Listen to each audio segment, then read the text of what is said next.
childless Catwoman. But I'm happy. Bring laughter on, you know? Say to Vance. Yeah, what is your message to Vance? You don't mess with childless cat ladies. No. Have you always been this enthusiastic about politics, or is this new? Since Donald Trump got in, I watched Rachel through his whole term because I had to stay ahead. Oh, we're in trouble. Joining me now, my friend Auron MacIntyre, author of the book, The Total State. You know, we love Auron here on the show. Auron, I try to explain to people on the right when they look at these, like the convention, and all these crazy people are speaking, and they're speaking, you know, they're talking about the tribal lands that are stolen, that they're not even speaking to normal people like you or me or even just our normie neighbors. They're speaking to crazy people just like that. That's the Democrat voting base. Yeah, the convention is obviously a rally for the diehards. And when it comes to the left, the diehards are really those that are looking to invert those things that are good, beautiful, and true. It's people who hate their fathers, hate God, hate civilization, hate marriage, just childhood innocence, everything that you can imagine. So sadly, exactly what you're talking about comes out again and again. You are talking about the magical makeover. You've been talking about this when it comes to Dome, when it comes to Kamala Harris and the media, the new media darling after years of dumping on her. The crowd doesn't like her. The question is, Auron, does this kind of stuff work? It obviously works to some level. You can gaslight. I know that's an overused term, but you can create something from nothing. Can you create enough of it to get elected, though? Well, that's really what they're betting on, right? Kamala Harris is a joke, and everybody knows it. She was selected to be the vice president of a presidential candidate who was only selected because he was the most bland milquetoast thing you can imagine. The Democrats wanted to offer return to normal in comparison to Donald Trump, and they needed somebody to be his DEI assistant. You can't have this old white man as the figurehead without having some person who is diverse and female waiting in the wings. And so that's why Harris was selected, even though she didn't win a single primary in the original race. And then they realized that Harris is terrible. She's horrible. She's unlikable. Everything that she shows up to, she's an embarrassment at. She couldn't even go to kids' science presentations without making very stupid comments that make her look like a complete idiot. So the administration decided to go ahead and file her away. But then obviously we saw everything that happened with Biden, and they really didn't have another option because you can't go to like Gavin Newsom. You can't skip over a woman of color for a white man again. And so they had to pick Kamala Harris. And now they have to manufacture this personality, pretending that all of a sudden she's super competent and really likable and a social media icon. But that's all very thin. You can manufacture it for a little while, but can you get it all the way to November? I'm not so sure. Which brings us to the American people. I'm not obviously worried about you and your audience. I'm not worried about anyone who watches this show regularly, but we are not the people who decide elections. The, quote, normal Americans out there who half pay attention are the ones who do. Do you think they're starting to see through these campaigns, these PR campaigns, which is really what they are? Are they starting to wake up to that, or are we just so dumbed down and demoralized that it doesn't matter?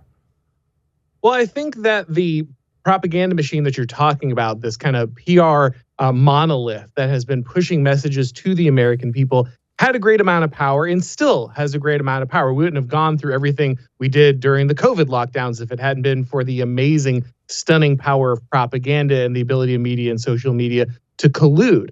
However, I do think that there is an additional wariness with Harris. While you have somebody who just is not a very effective candidate, was never going to be impressive. Say what you want about Hillary Clinton. She's evil, but at least she seemed competent and evil. Harris just seems evil and dumb, and that's pretty obvious. You also have the problem that there are now platforms like Twitter or X, if we're calling it that break up this media monopoly. You can get information through in a way that simply didn't exist when there wasn't a social media platform dedicated to free speech, moving out stories that no one else would allow to circulate or touch. So I would still say that the media wields a massive amount of power, but I think we have more of a chance of breaking through than we did previously. Auron, you have a piece up discussing the media's role in the attempted assassination of Donald Trump, which seems like ancient history, although it's not. What are you talking about here? Yeah, we shouldn't forget at all that this has happened, and that really is the point. If a presidential candidate heroically survives an assassination attempt, that should dominate the media cycle for months. That should be all anyone wants to know about. What did this guy think? What were his motivations? It's pretty easy to look at what happens with the media. Their constant pushing of this idea that Donald Trump is an existential threat to democracy. He's the end of women's rights. He's going to put black people back in chains, to borrow a Joe Biden line about Mitt Romney. These are the kind of narratives that are spun out about the Republican Party, but specifically about Donald Trump. And when you're pushing that kind of hateful rhetoric, that Radio Rwanda all the time, saying that this guy is basically going to end your way of life, is going to put you in a situation where you're going to have to fear for your life, the only logical conclusion is that this guy is Hitler. This guy is dangerous. And if you could get rid of Hitler, if you could shoot Hitler, wouldn't you? And so it's only a matter of time before some crazy person took the media seriously. And that's exactly what seems to have happened during Donald Trump's assassination attempt. It's very clear that the left is hiding and that the establishment is hiding the motives of the shooter. We still don't know everything that we should know at this point, so we can't make complete conclusions right now. But it's very obvious that the media was pushing for this kind of outcome, and was really ultimately sad when it didn't turn out the way that they hoped. That brings me to my question, Auron. They want this, right? I mean, we try to pussyfoot around this. We try to dance around this. But this is what Democrat politicians want. They want Republicans assaulted and murdered. Chuck Schumer talks about Supreme Court justices reaping the whirlwind. How? You can't vote them out. 5 minutes later, someone tries to murder Brett Kavanaugh. They go on TV every day and call Trump the Antichrist and a Nazi.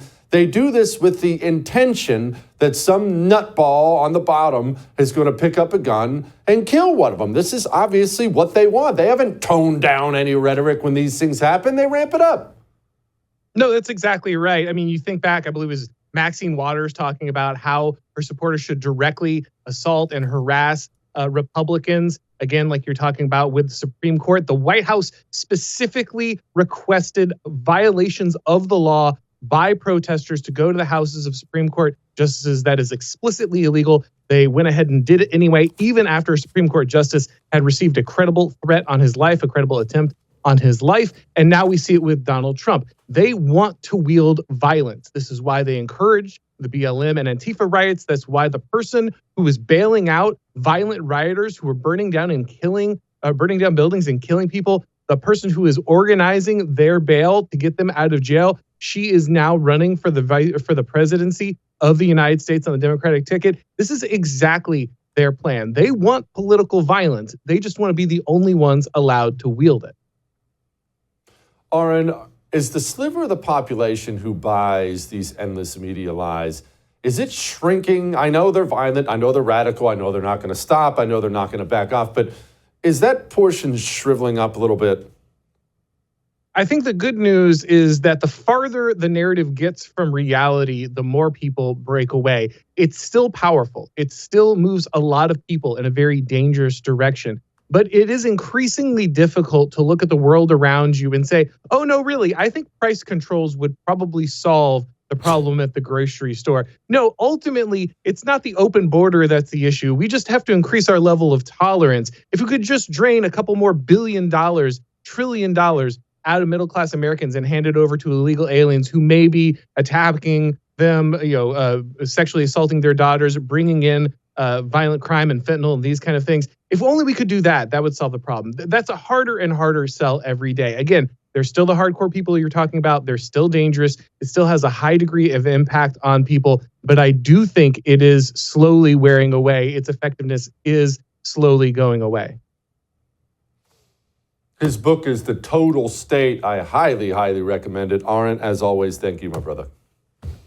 All right. We'll be back. I would thank you for coming to my YouTube channel, but I know how brilliant it is, and I know you love it here. So subscribe and watch. We're going to start really ramping things up and putting some funny stuff, some interesting stuff out there, some collaborations. Either way, my YouTube channel is officially the place to be. So stick around.